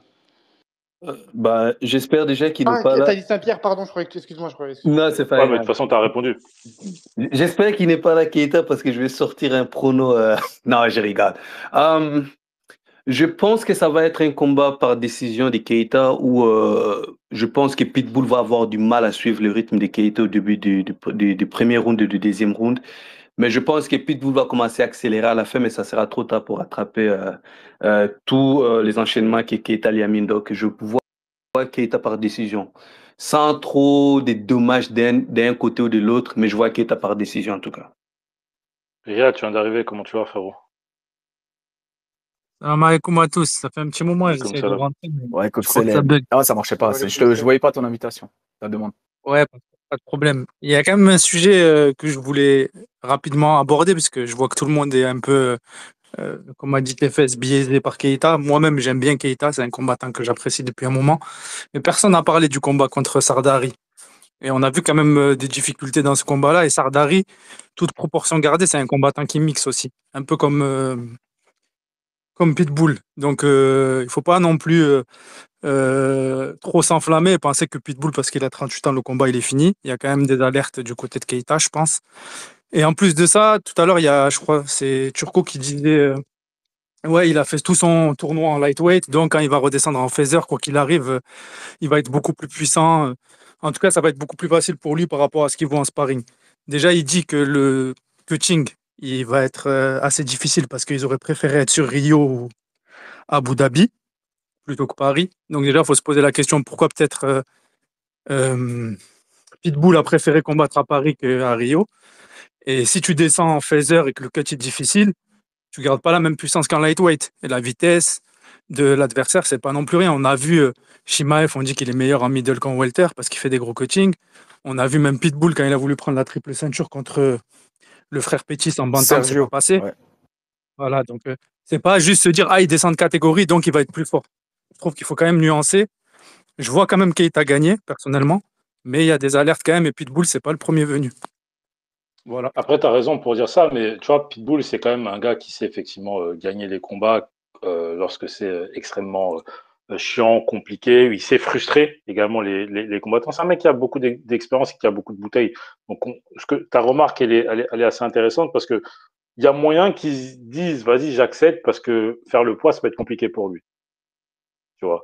Et même si il arrive à faire le poids, pas sûr que c'est un poids qui fasse un cutting je pense qu'elle peut être un cutting qui laisse des traces et donc qui peut potentiellement le faire perdre en vitesse. S'il aurait eu le temps pour faire le cutting, je t'aurais dit, bon, voilà, RAS, quoi. Mais effectivement, un préavis de 3 semaines, c'est un peu compliqué pour faire le cutting, même si, comme Tirko l'a dit, c'est quelqu'un de très professionnel, etc., etc. Moi, la grosse crainte que j'ai, c'est qu'effectivement, tout comme toi, hein, c'est qu'effectivement, ce cutting laisse des traces et impacte négativement le combat pour Keita. Sur ce point-là, les gars, je vais enlever un demi-doute. En vrai, ça va. Vraiment, en vrai, ça va pas être non plus le cutting le plus extraordinaire. Non, c'est pas un gros featherweight non plus, mais Ouais, en vrai, comme il l'a dit Turco, je vais pas donner de chiffres ou quoi. Comme il a dit, il est très pro. Et en vrai, je pense que c'était juste c'est juste du luxe. Si ça s'était fait un peu plus tard, ça aurait été du luxe. C'est-à-dire que là, il y a juste plus de temps, tu vois. Il faut s'y mettre dès maintenant, mais il y a vraiment pas il y a pas d'urgence et ce sera pas un cut qui va le. Enfin voilà, il y aura pas de grosse différence entre ce qu'il fait d'habitude et ce qu'il va faire là. C'est juste que là, il y a pas de, en fait, il y a pas de vacances, quoi. Faut y aller dès maintenant. Le contrat est signé, ça commence, tu vois. Le charbon commence. C'est vraiment ça. Ça aurait été du luxe s'il y avait eu un peu plus de temps. Mais d'accord, mais c'est dans 2 semaines. Est-ce qu'il prépare le combat contre Pitbull aussi? C'est pas que le weight cut. Et en fait, ce que je remettais en cause, c'est plus Non, mais de il dire, s'entraîne toute l'année. Il prépare il ça. s'entraîne, oui, mais il s'entraîne toute l'année, mais il prépare pas Pitbull toute l'année. Soit logique. Mais oui, je comprends ce que tu veux dire, mais Pitbull prépare pas Keita toute l'année non plus, tu vois. Donc sur ce terrain-là, il y a pas de. Sur ce Ouais, mais terrain-là, ils sont ce à qu'on armes égales. disait, Là où non, il y aurait non, pu avoir une je suis pas différence, c'était d'accord. le Je poids. suis pas d'accord. Parce que quelqu'un qui a 50 combats, il est plus armé en termes d'expérience à prendre différents profils que quelqu'un qui a 17 combats. Ouais, mais on Et parle de quelqu'un quelqu'un qui, qui a 17 combats dans 3 catégories de poids différentes contre tout type de bah, profil. mais il a aussi fait 3 catégories de poids différentes, Pitbull, donc ton argument, il marche pas. Ouais, mais pas sur la même temporalité.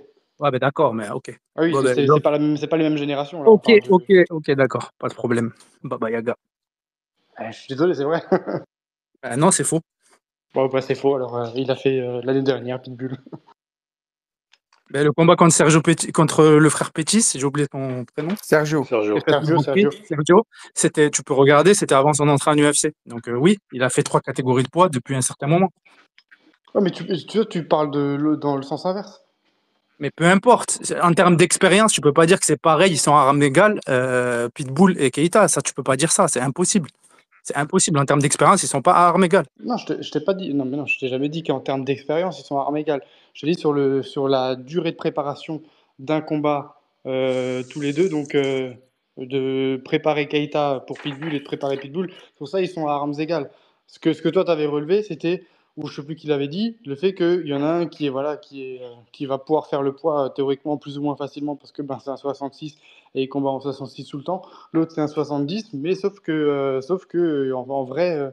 Il n'y a pas une si grosse différence de poids, il n'aura pas énormément de cuts à faire ou de poids à perdre par rapport à Pitbull. C'est ça que moi je voulais dire, c'est tout.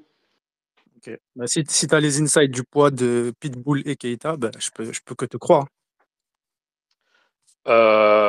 Juste, je vais te donner la parole à Paul. Tu es là depuis tout à l'heure, tu n'as pas pris la parole. Tu veux pas intervenir un petit peu? Non. Bon, poursuivons du coup. TFS, en cas de victoire de Keita, tu verrais quoi pour la suite? Bah là, s'il gagne, franchement, c'est fou en fait, parce que s'il gagne, du coup, il rentre directement dans le. Enfin, normalement, logiquement, il va rentrer dans le top 15. Hein. Est-ce qu'ils vont lui donner directement la place de Pitbull?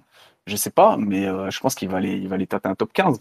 Et il va aller rentrer dans un top 15. Et est-ce que directement, il va prendre devant directement un top 10? Je sais pas non plus, tu vois. Mais il y a pas mal de noms. Il y a Youssef Zalal, il y a Josh Emmett. Juste derrière, tu peux avoir un Steve Garcia, un Onama, genre David Onama contre le Senketa, c'est un sale combat, tu vois. Euh, Giga Chikadze, c'est un combat aussi, tu vois. Donc, je sais pas, franchement, je sais pas, franchement, c'est trop hypothétique pour le moment. Mais ouais, il y a pas mal de matchs intéressants. Je pense le top du top, c'est Emmett, parce que lui, il est littéralement top 10 et il est clairement sur la pente descendante. Après, il y a Steve Garcia et David Onama, je pense que ça serait un sale fight, tu vois. Donc, Toi, voilà. t'aimerais qui, du coup, à choisir? Josh Emmett, c'est ça? Non, le mieux pour lui, ce serait Emmett, mais moi, à choisir, ouais, je dirais David Onama. Ouais. Je dis ça parce que ça ferait un bête de fight. Ok. Onama, ça ferait et Onama, il vient de taper, c'était au mois d'avril, hein, il a tapé Chikadze.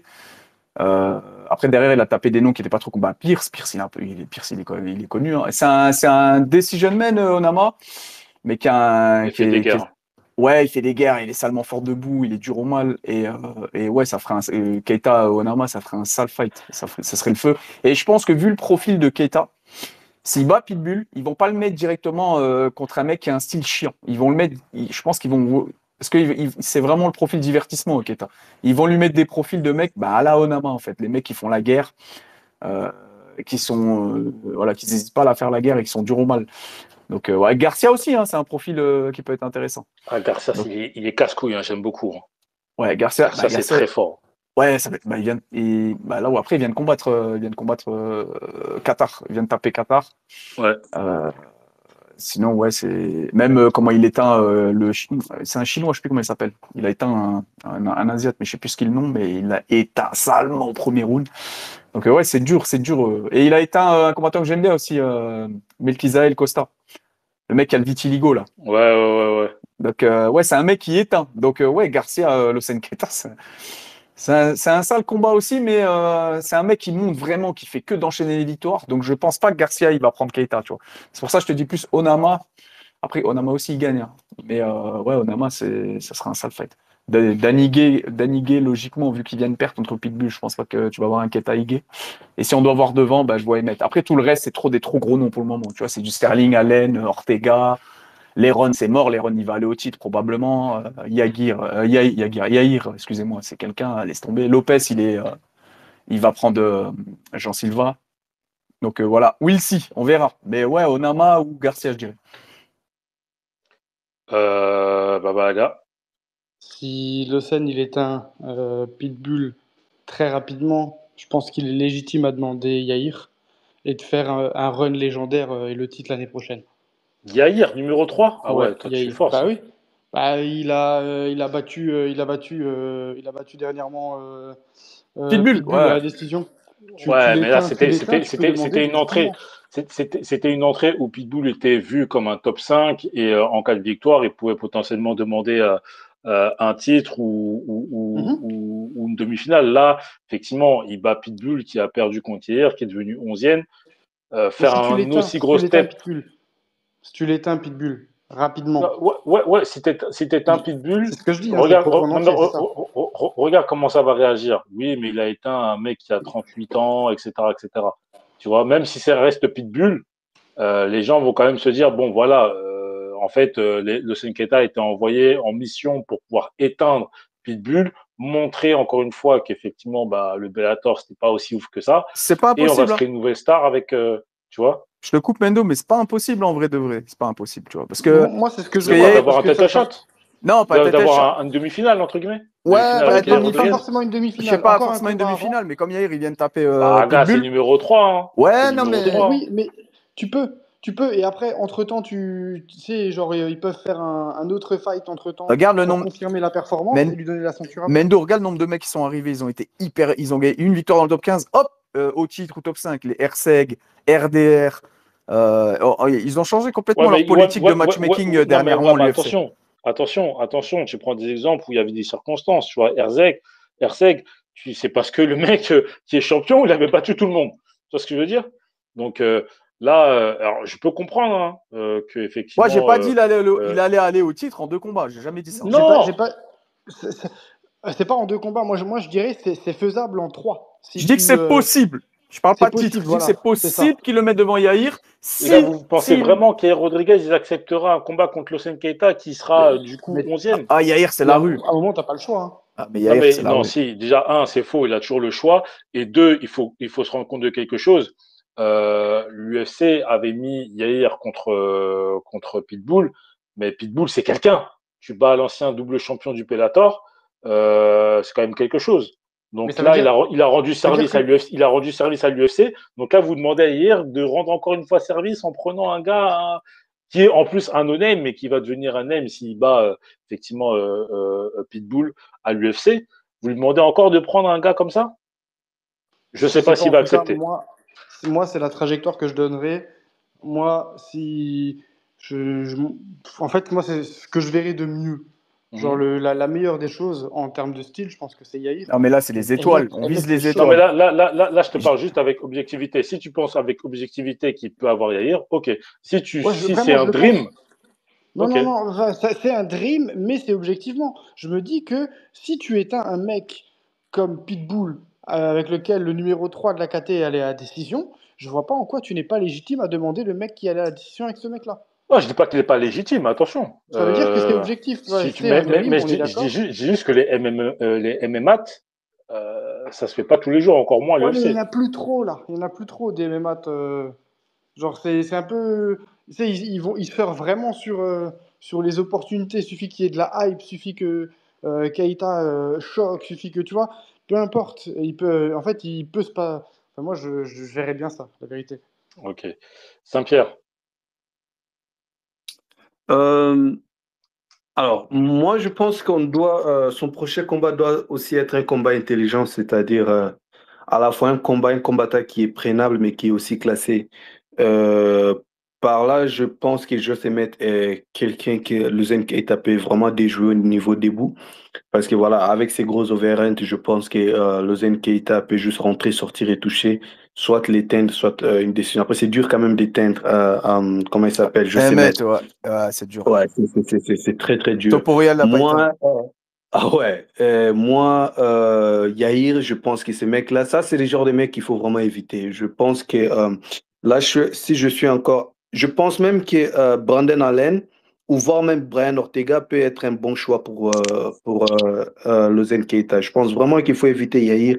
Je sais que ça serait un beau combat debout, mais c'est un mec qui est quand même relou debout, il est chiant, voilà, il va vraiment créer des choses il peut, ça peut même très mal finir en fait. Donc moi je pense que soit il y a José Met, soit il y a Brian Ortega qui est bien classé, qui est cinquième là, ce que je vois. Ortega, il est booké là ce week-end contre Sterling. Co-main Ah ouais, co-main ouais, de ouais. l'UFC Shanghai. Attends, est-ce que Arnold Allen aussi est booké? Ouais, c'est ça le bail.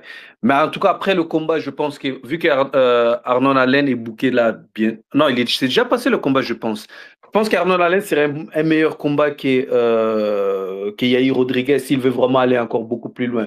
Mais je pense que si il fait un combat où il gagne, mais sans trop l'exploser non plus, Pitbull, il prend le micro, il colle out un José Met, et je pense que là, c'est un beau combat. Je pense qu'il peut gratter sa décision à 3 rounds. Il peut vraiment faire quelque chose. Et puis, bon, voilà, après là, il peut maintenant se permettre de prendre les autres. Riyad. Moi, ça dépend du scénario du combat. On va dire que le premier scénario, s'il perd contre Pitbull, ben peut-être faire le combat contre Valerot, puisqu'ils se sont un petit peu call-out sur X, mais Keita Nah, bullshit. avait pas encore signé à l'UFC. Mais s'il gagne, et qu'il gagne de manière convaincante, moi, un combat que j'aimerais voir, après, c'est quand même deux gros noms, mais c'est vraiment stylistiquement le combat qui me ferait kiffer. C'est le perdant entre Lopez et Jean Silva. Ah, ouais. Ouais, mais je pense que là, il y a trop de hype pour C'est pour les ça que deux, je j'utilise pense, pour les ce mettre qui- face à Keita. stylistiquement, c'est un combat que Ah, j'aimerais c'est voir. banger, Après, ça, c'est magnifique. Ouais, est-ce que l'UFC le ferait? Je sais pas. Mais au niveau du style, c'est du stand and bang, donc ça serait agréable à voir, je pense. Selon s'il fait une grosse perf et que le public le kiffe et qu'il fait un beau call-out, il parle anglais et qu'il a quand même un peu de hype déjà en Europe, le perdant de ces combats, imaginons c'est Lopez, il serait sur 2 défaites, c'est possible. Et là, j'ai regardé le ranking, Jean Silva, il est 10e. Donc s'il perd, c'est quelque chose qui peut être envisageable. Ouais. Jawed, comment tu vas, frérot?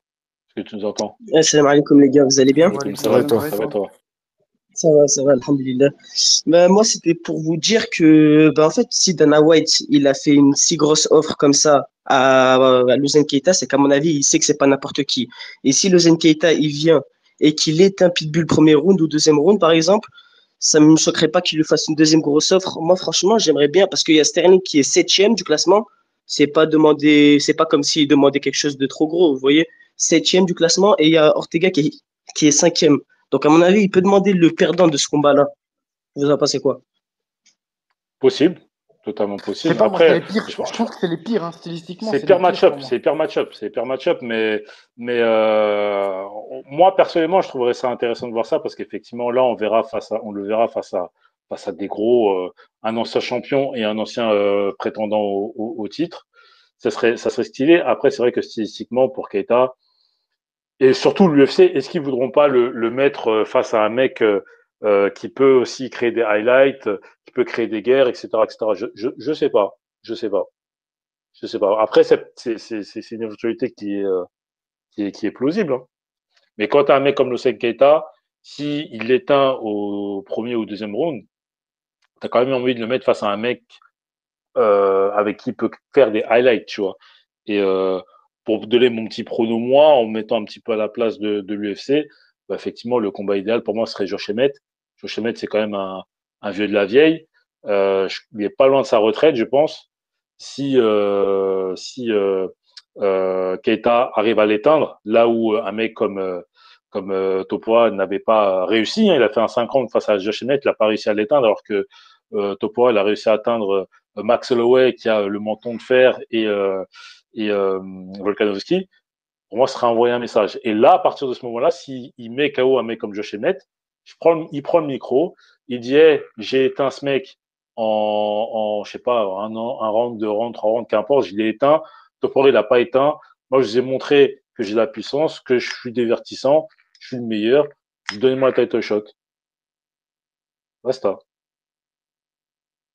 Ouais. De toute façon, si t'étais un Josh Emmett, tu mérites rien d'autre qu'un title shot, hein, je suis désolé. Ah, pas Après, forcément. Ça se ça veut pas dire bouscule. qu'il l'aura. Ça veut pas dire qu'il l'aura, mais je parle juste dans la DA où le mec il va se mettre en avant. Et là, effectivement, à partir de ce moment-là, bah, s'il est un mec comme Josh Emmett, il va demander oui, je veux combattre Volkanovski, etc., etc. Volkanovski, tu connais, va dire oui, oui, moi j'accepte tous les défis. Mais je pense qu'à partir de là, on lui donnera un combattant top 3.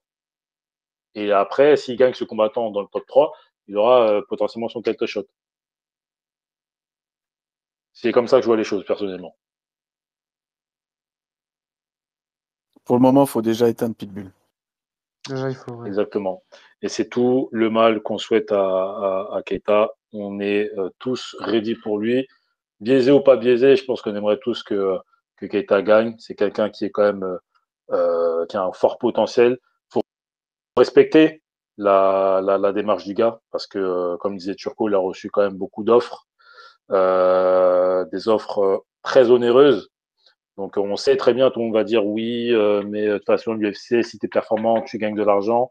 Mais les gars, moi je saluais la signature d'un mec comme Keita, parce que quand je prends l'exemple d'un mec comme Ben Askren qui a eu un staphylocoque, s'est fait opérer, s'est fait greffer les poumons, il a dû payer l'assurance maladie pour avoir cette opération plus de 2 millions de dollars qu'il n'avait pas. Il les a reçus grâce à des dons divers et variés. Bah voilà, le MMA c'est un sport dangereux. Il a refusé des grosses sommes pour pouvoir aller à l'UFC. Il peut se faire des grosses sommes s'il performe, mais rien n'est sûr dans la vie. On ne sait jamais. Ça se trouve que demain il peut se faire éteindre par Pitbull et il peut regretter ses milliers d'euros derrière à côté. Donc beaucoup de gens ont critiqué Saladin Parnasse. Moi je critique pas parce que je trouve qu'il a fait un très bon choix de rester au KSW. Mais il faut également respecter le choix de Keita qui a accepté d'aller à l'UFC pour gagner. Certes, il va gagner un bon petit salaire, mais il va pas gagner le salaire que l'Octagone ou d'autres organisations lui ont proposé. Donc, faut saluer ça. C'est pour ça qu'il faut le respecter et l'encourager. On espère qu'il va éteindre Pitbull. En tout cas, moi, j'espère. Je peux faire une petite aparté? Ils ont signé Luke Riley là, il n'y a pas longtemps. S'ils avaient fait ce combat à l'UFC Paris, ça aurait été banger aussi. Keita, Luke Riley. Ouais, mais je préfère Non? Pitbull. Tu préfères Pitbull? Ouais. Ouais, juste pour le nom, le Ouais, prestige. ouais, juste pour le prestige, ouais, mais au niveau du du style Ouais, un peu. le match-up est intéressant, mais bon, moi, je préfère que Hossein Keita rentre par la grande porte et en cas de victoire, il atteint le top 15. Donc, c'est pas négligeable. C'est pas Et négligeable. il y a un monde où ils le mettent même numéro 10, hein, vu que Jean Silva va affronter. Il affronte qui? Il affronte Jean Silva. Lopez, Diego non? Lopez. Diego Lopez. Lopez. Il va y avoir un switch à ce niveau-là. Si Keita il éteint Pitbull, il peut prendre la place numéro 10, hein.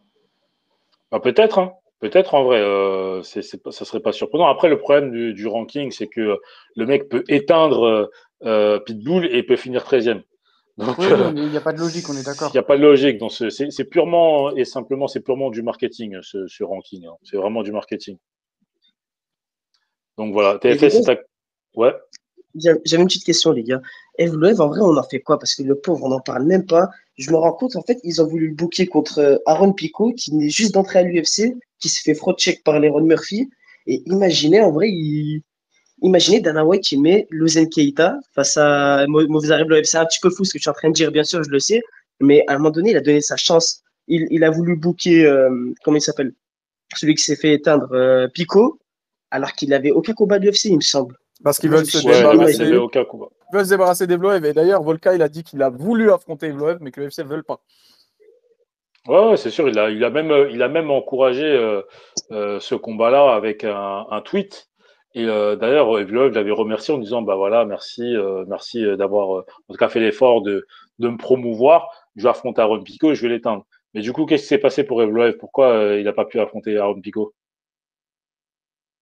Bah, c'est lui qui s'est retiré du combat. Il s'est Voilà. blessé, il me semble qu'il s'est blessé. Voilà. Et le problème de ce mec-là, c'est que, bon, alors, c'est pas toujours de sa faute, mais il a plus de pull-out à l'UFC que de combats à Ouais, 11 l'UFC. pull-out, il me semble. 11 pull-out, je crois que c'est Tu ça. vois, tu vois, et c'est ce qui est problématique. Et de plus, c'est un mec qui n'a même pas de finish à l'UFC, il a que des décisions.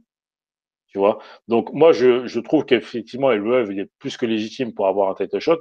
Le problème, c'est que, et j'aime bien lui faire un shout-out à Kakarot parce que c'est exactement ce que je pense. L'UFC, ça reste quand même avant tout une entreprise. Donc parfois, le sportif, on peut le mettre de côté. On a donné plusieurs opportunités à Evloev de pouvoir briller et de gagner le combat de manière spectaculaire.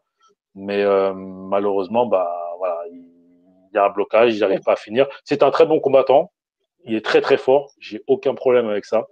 Mais j'arrive à me positionner à la place de l'UFC en disant bon, bah, en vrai de vrai, Evloev, il gagne la ceinture, c'est chiant quoi, c'est pas divertissant quoi. Parce que le pire, c'est que s'il la gagne, ça va être compliqué de lui la prendre. Bah c'est comme C'est ça, Ankalaev, tu vois, Ankalaev, il c'est est ça le champion, il pire. a eu du mal à avoir son title shot parce qu'il n'était pas forcément divertissant pour l'UFC, alors qu'à une certaine époque, il fallait regarder, c'était des highlights sur highlights. Mais Evloev, c'est pire qu'Ankalaev, vraiment. C'est pire en termes de Il y a moyen qu'il divertissement. fasse un. Excuse-moi. Non, non, et ce que je voulais rajouter par rapport à ce que disait Jawed, il est même pas impossible qu'en cas de big highlight, et là je vais plus aller dans ton sens aussi, Baba Yaga, qui se disent, bon, vas-y, on va te donner un combat, la dernière chance, t'as pas pu affronter Aaron Pico, qui était une star annoncée pour nous, bah affronte le petit Hossein Keita, là. Et Keita, Ah, il sera ça envoyé en c'est plus. mission pour pouvoir éteindre Evloev, tu vois. Ça, j'ai pas envie. Moi, je C'est préfère, ce je que, préfère, je c'est ce que préfère je la me disais. théorie Rodriguez quand même. Ouais, Je ouais, non, préfère. mais en Ça, fait, il y a tellement de scénarios possibles en cas de victoire de Keita que même ce scénario-là, il serait même pas surprenant. Même ton scénario à Mais toi, Baba Yaga, hein, de voir affronter Yair Rodriguez, c'est pas impossible, non? Aussi. Je dis juste je que est-ce préfère que qu'il donne Rodriguez va Zalal accepter? Je sais pas. à Evloev que Keita.